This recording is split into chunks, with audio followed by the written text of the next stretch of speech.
50 years ago, a serial killer preyed on the gay community in San Francisco. It's a case that was never solved, but could new attention finally bring the killer to justice? We're doing a full recap of The Doodler on this episode of So Much Crime, So Little Time. Jeff, I heard you spent the day scraping something off your car. I'm wondering what you did while you were taking a break from scraping said something off your car. Well, I pulled out my phone and I went to patreon.com/somuchcrime, so little time, because I was like, you know what? I love listening to our show as you do, right? Like it's a delight to listen to. And absolute delight. I thought, even though I'm here for it and I'm present in these recordings, wouldn't it be great if I could just listen to more stuff than is in the regular feed, like some bonus stuff and some outtakes, and also just get access to, I know I'm here right now recording a recap, but what if future me could listen to past me before future me gets the opportunity to listen to it in the regular feed? You're making it sound so normal. But for the rest of you who are normal, or not so normal, yeah, come on, support the show. Join us on patreon.com/somuchcrime, so little time. Thank you in advance. Scrape. Welcome to So Much Crime, So Little Time. I'm Dee. And I'm Jeff. And before we start, quick warning. Warning. This episode is going to have spoilers for The Doodler. Here we will discuss the whole series. If you haven't listened yet, check out our preview episode on the show. It's before this one in your feed. You also find a link to The Doodler in our show notes, and we also have a bonus episode where we interview Chris Mancini. He is a member of the board of the oldest gay theater in San Francisco, and there's currently a production going on of a play about this case. All right, before we jump into our discussion, let us just review what this podcast is. So The Doodler came out in 2021. The host is Kevin Fagan. He is a San Francisco Chronicle reporter. There are 8 episodes. The first episode you can get for free pretty much anywhere you get podcasts, Spotify, Apple, wherever.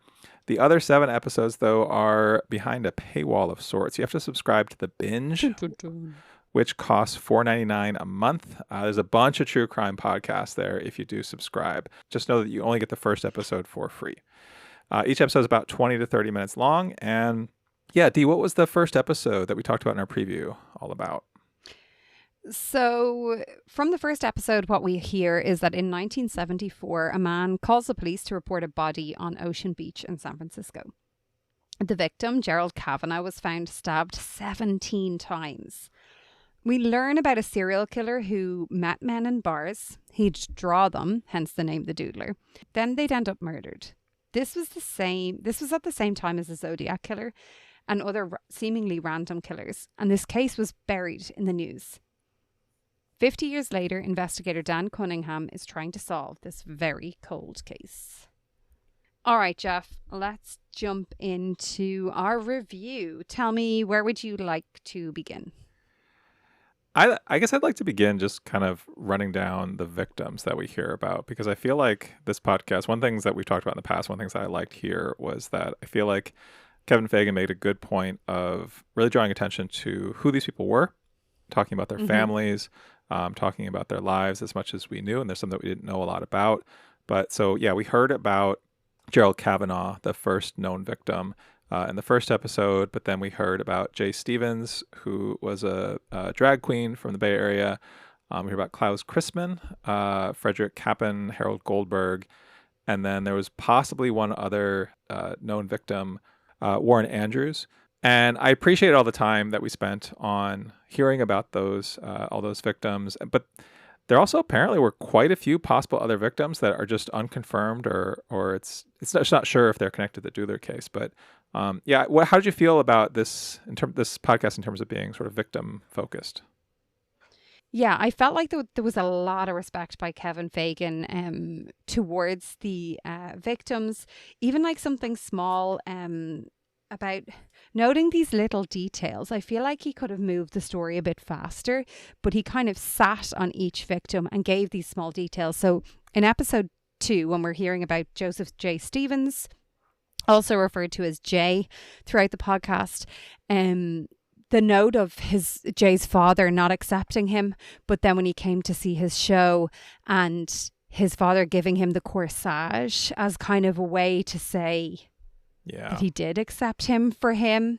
That was just really nice. And I felt like other podcasts might breeze past that, but we didn't linger on it, but it's said. And just there was notes of that speckled throughout each of the episodes. That made me feel like the focus here was really bringing the personal out in each of these people, each of the victims. Yeah, I think that's a really good point. I also thought that moment was powerful about, I mean, and you left out one small thing that I thought was really interesting was, so the father found out that Jay Stevens was gay because he was drafted to go to Vietnam. And he was denied for being gay. And then, like you said, the father kicked him out, but then he kind of came around later.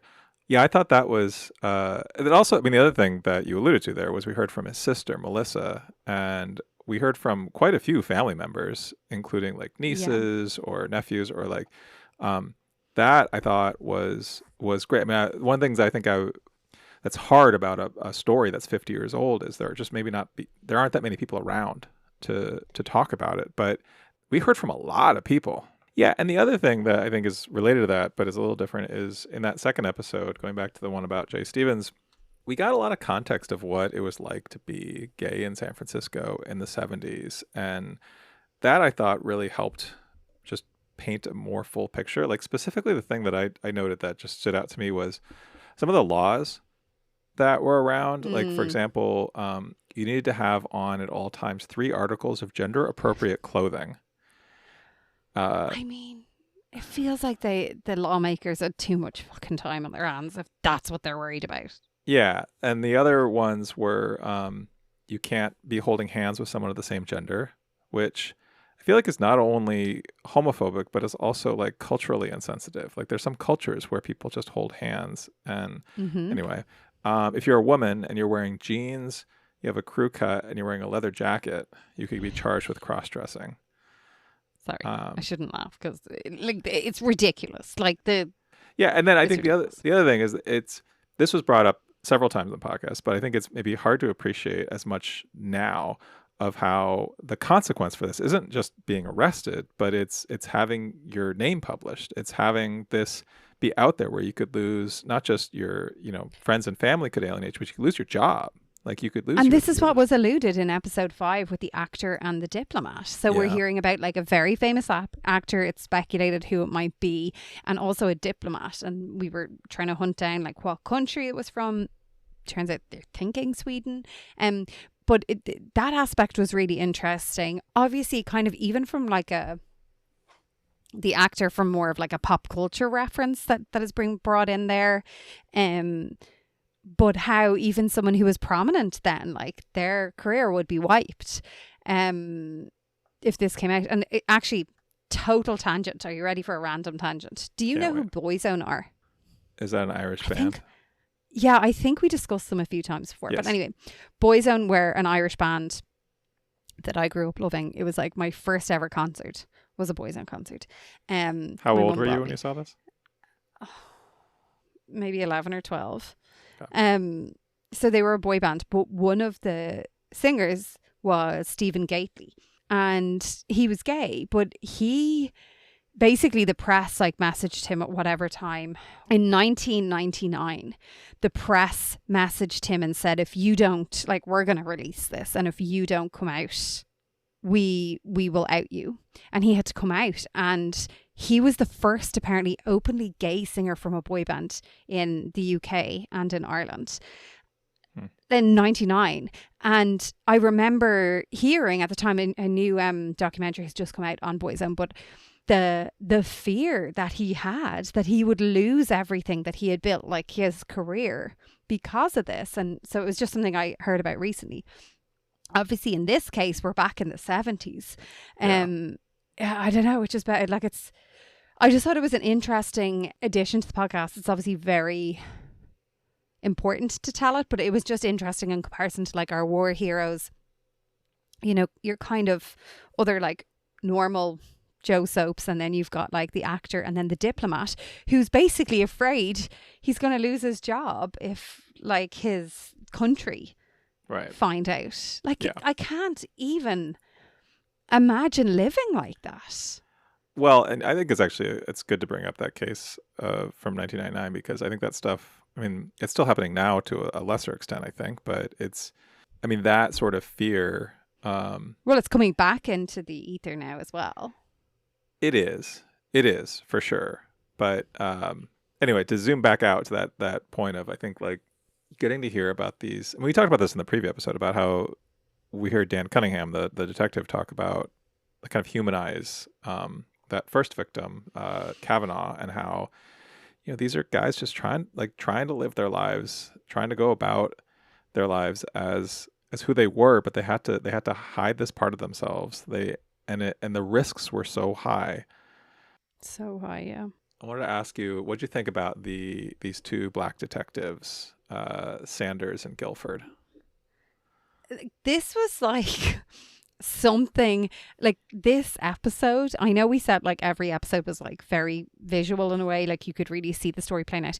This episode, like I could picture them in my mind. It felt like you're watching a 70s detective show, like the way they like used to dress and things. Like oh my God, I want to go for a drink with them. I know we can't.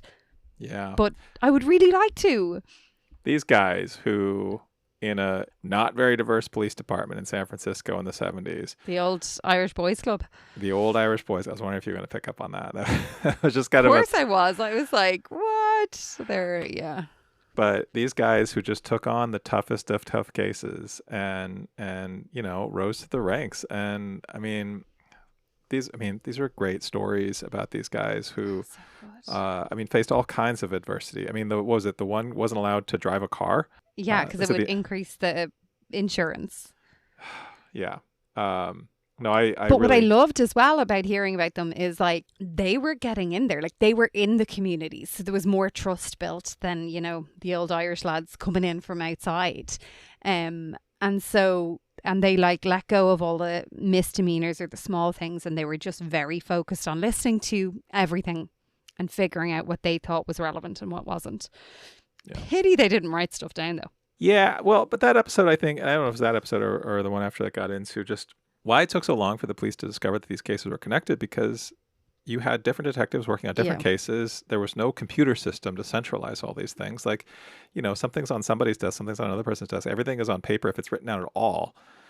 And I feel like we dealt with this before. I'm trying to remember which podcast it was where they were discussing. Maybe it was actually the book that we read. Last Call. Yeah, it was. It also came up. I think it came up in The Clearing about the serial killer. Oh, it did. That was because it was across state lines. Yeah, but same thing where it's just hard. Here again. Well, this is like desk beside each other. Right. But no communication. And still not different to like across state lines. We should talk about the composite sketch. The woman Karen Neuwirth, who was an attorney for the Exoneration Project, which so many just random people who show up in this podcast that I think gave a lot to it. But she brought up the point about how it was during COVID. There was feck all else to do. They were like, sure, I'll join your podcast. That's a good point. But she talked about how composite sketches are unreliable. And this was a great note. She said the ability to describe a person is not well correlated with the ability to identify them, and that those are different brain functions. I thought it was so funny. I really like that note, but I also thought it was so funny that she was like, people will see the sketch and they'll be like, that looks like my neighbor. And they'll call the police, and the police will go there, and the police will be surprised that the person looks like the sketch. But obviously they look like the sketch because the person rang to say the guy looked. And I was like, this makes so much sense, because so many times I've looked at like, a stupid like TV drama. I'm like, oh my God, it's them. And I'm like, well, obviously people look similar sometimes. But this not look like the sketch. This is one of those things that I think maybe it ruins police like crime procedurals for you. But her point about how you see a face as a whole, not as those parts that you'd need for a sketch, is a different cognitive task, especially when it's cross-racial, and that white particularly people white to black, isn't that what she said? Yes, which makes sense when you say it out loud. It's helpful to have hear the kind of scientific perspective on this, but also, I mean, we talked about this a long time ago. I think one of our first episodes where I talked about an incident where I had to describe someone to the police who was this was a minor crime. He was stealing a bike. But I was like, I just saw this guy 10 minutes Oh before. yeah, it was like in the true crime question of the week. But yeah, I don't know. I don't even remember what he was wearing. It was I guess it was validating to me to hear that our brains don't work that way. It's not just that I'm terrible at this. Yeah, I thought that was interesting. I also, in episode 6 was the sketch for the street cops. Also in that episode, so there's this discussion of the Butterfly Brigade, who their aim was to peacefully protect the gay community from the harassment that was happening at the time. So they use, like, as they call it, friendly intimidation. They would take down people's license plates if they were harassing people in the area, and they would send them letters to be like, hey, we have your license plate, maybe stop doing that. And it was also funny, I thought, because it was like either you sent the letter to the person and you'd hope that they'd listen, or a parent gets a letter of like their teenager who is driving around abusing people in the evening. Well, we also heard that Harvey Milk came out once to join the Butterfly Brigade, which yeah, that was pretty cool. It was also like really cool because they were saying he wouldn't want any like fanfare or whatever. It was like he just came out, he signed up, he did his time just like anybody else. And I thought that was pretty cool. There was also a mention of Martin Luther King when we were talking about Guilford and Sanders. Yeah. One of them worked the security detail when MLK came to San Francisco. Yeah, on the Harvey Milk thing, I think that's one of the things that I've appreciated when I've taken like my family through San Francisco airport is that there's a Harvey Milk terminal now, and it's an opportunity to kind of talk to my kids about who this guy was and kind of how important he was in San Francisco history. And I appreciate that he came up a few times here, and we heard about when he became supervisor and then was assassinated with Mayor Moscone. Moscone also is one of those names that is now just on like the Moscone Center in San Francisco and sort of out of context for people who, didn't grow up here or didn't, don't have a family history here.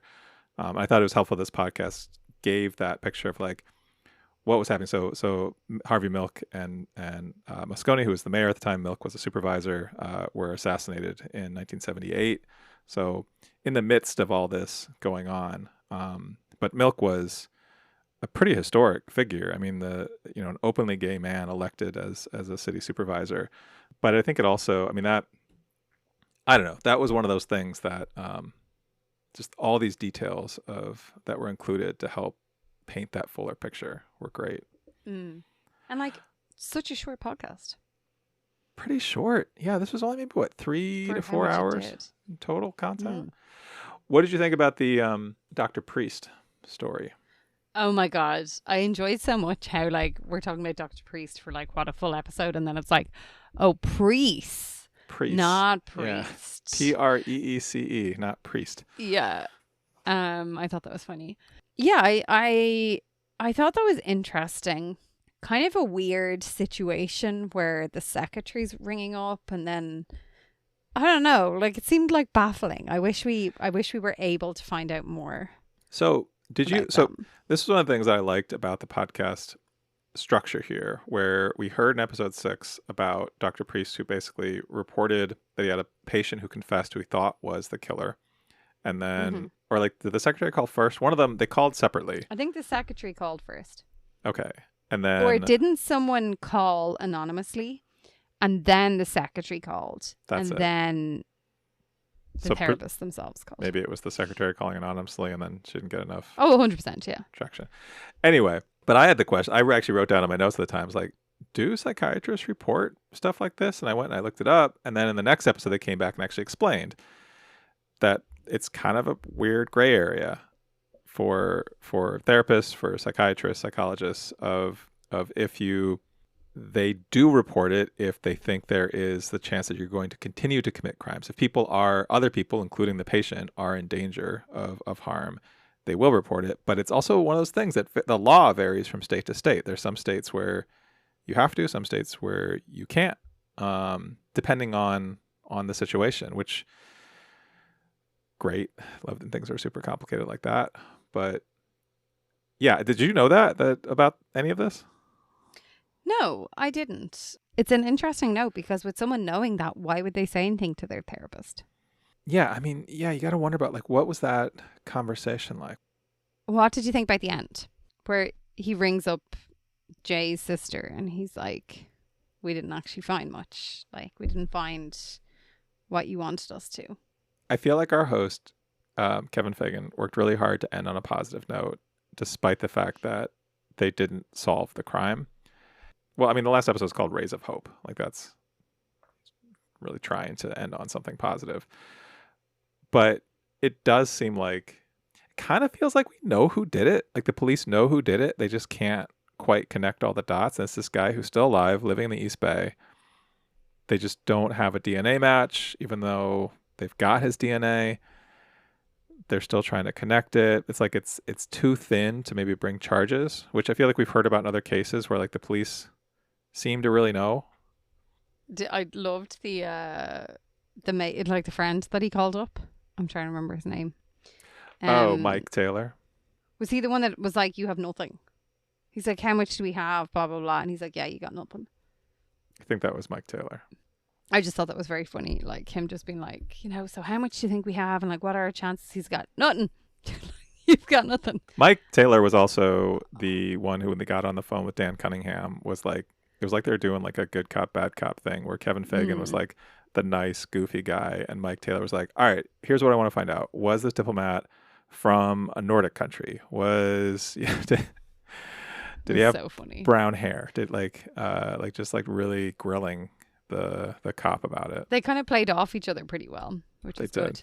In terms of the ending, I thought it was really, I liked it. I liked going back to Jay's sister and like she's talking about it and then she's like, oh my God, a deer is looking right in the window. And it's like Jay's doe eyes. And I was just like, oh, like she seemed happy and upbeat. And maybe that's like to do with the name of the episode. Like, isn't that nice? Because at the end of the day, who are you solving this for if it's not for the families? That was going to ask you, like, what you thought, like, yeah, what resolution would be. At least if you're bringing some sort of hope. Like, it felt to me like a lot of the families were just happy that someone was still looking into it. Yeah. And, that it was still being discussed. And we've discussed this so many times with cold cases, or what was it called here? Not rubbernecks. Round necks. Round necks. Really, at some stage, it's just like you just want to keep the conversation going. You want to keep the names there. You want to keep someone semi-interested in this. And it felt to me like Jay's sister was, I don't know, she just seemed hopeful or, some sort of contentment. Which, again, I think that's the main thing here, the main focus. Yeah, and I also appreciate it, and I said this at the beginning, but I want to come back to it. He ended by saying the names of all the victims, which, remember us commenting on that? I think it was in Black Girl Gone. There was one that we listened to a long time ago where the host was very deliberate about making sure that the names of the victims were like the last thing you heard. And it wasn't exactly the last thing here, but it was near the end, and he made sure to kind of read through the list, which I thought was a thoughtful touch. What is your thoughts on the name of the podcast? I mean, I kind of hate the name that they gave to the serial killer. It's kind of very playful or something, isn't it? It's playful. It's juvenile. I don't know. What do you think? I kept going back and forth with it. From a victim first mentality, I hated it. Like, I hate the names of serial killers being used because I think it's... That's an interesting point. It's like what's that thing called? Sort of mythologizing them. Yeah. But the flip side is there's a lot of true crime podcasts out there, as we know. And if you don't use the name of the serial killer, are people going to engage? And it's kind of this like, well, mythologize or get the story of the victims out there. And in a way, the name of the podcast is The Doodler, but like, what's our percentage split here on talking about the actual murderer versus the victims? Like, it's surely weighted to the victims. So yes, it's called The Doodler, but the guts of this is really about the victims, I think. Yeah, that's a good point. So I went back and forth about it. Okay. One other thought. I want to circle back. So we paid $4.99 to listen to this. We talked about in our preview how, sort of in principle, I think we're both against that. Having listened to this now, what do you think? You change your mind at all? I'd love to know and talk to someone from the binge, or to do a little bit more research on like, what are the podcasts getting out of this $4.99? Because I already pay a Spotify subscription. And I like getting my stuff there. But if the binge are paying the podcasters, well, like, I'm not going to say we wouldn't go behind a paywall if we were given an opportunity. So it's kind of hard, you know? The financial model for podcasts. I mean, you can get money directly from Spotify. There's lots of different ways to make money doing podcasts. This is one of them. I feel like this is one that is sort of annoying because, like, I'd rather go to patreon.com/so-much-crime, so little time and choose that I want to give money to a podcast that I like and have listened to, that I have access to for free, and just the sort of the diehard supporters. And we thank each and every one of you. I feel like that's a more user-friendly model than this. Yeah, I agree. In the end, though, aside from that note, you feel like this was worth your time? Yeah, I think this was a story that was important to tell, and I feel like maybe especially, I don't know. I feel like we've discussed. Yeah, I feel like stories over the last year. In one of our last episodes, we discussed like what we want to see for 2025, and we said like we want to get out of like America, Ireland. We want to go and travel the world and see different true crime stories, hear different true crime stories from around the world, like focusing on different victims. And in this episode, it was obviously focused here, but it was focused on victims in the gay community in the 70s in San Francisco. And I feel like now above any other time, focusing in on marginalized and continuously, insert word here, communities is really important. Yeah, I think that's to kind of amplify. It's not that long ago that shit was awful for members of the gay community, and we're seeing this spin again, and we have to get talking about it more in kind of every aspect in order to like that's the way maybe we can, I don't know, fight against it. Fuck, I don't know. Well, yeah, and two things on that. One, there was a note in the podcast how in 1974 San Francisco had 130 murders, which was over 2 times as many as there are today, which I thought was an interesting perspective of, as much as San Francisco is portrayed as sort of a violent hellhole overridden by the unhoused, and it has its problems for sure, but compared to where it was 50 years ago, I think it is in a much better spot. This kind of thing, I mean, it's 50 years is both not that long ago, but it's also really, really long ago, right? Like, it's a lot has changed, but I don't know, I agree with you. I think it's important to hear stories like this, to both kind of hear how people, like things like the Butterfly Brigade, like that's the kind of thing that I think still is impactful today, could still make a difference today. And people like Harvey Milk and people like a lot of the people that we heard about in this podcast who, yeah, I think we need more people like that today.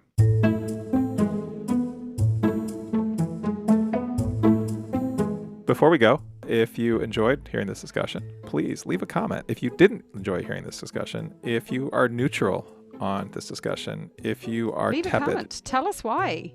Constructive feedback. Be kind. If you haven't yet, give us a rating on Spotify. 5 stars.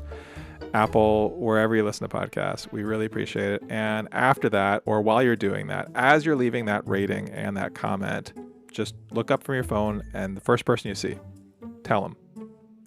Listen to So Much Crime, So Little Time. Thank you. Next time, we're going back to Ireland. We're going to look at a time where the IRA killed over 40 alleged informers. But the man who often found, tortured, and sometimes killed these men and women was himself an informer. A secret British Army agent with the codename Steak Knife. That's on the next So Much Crime, So Little Time.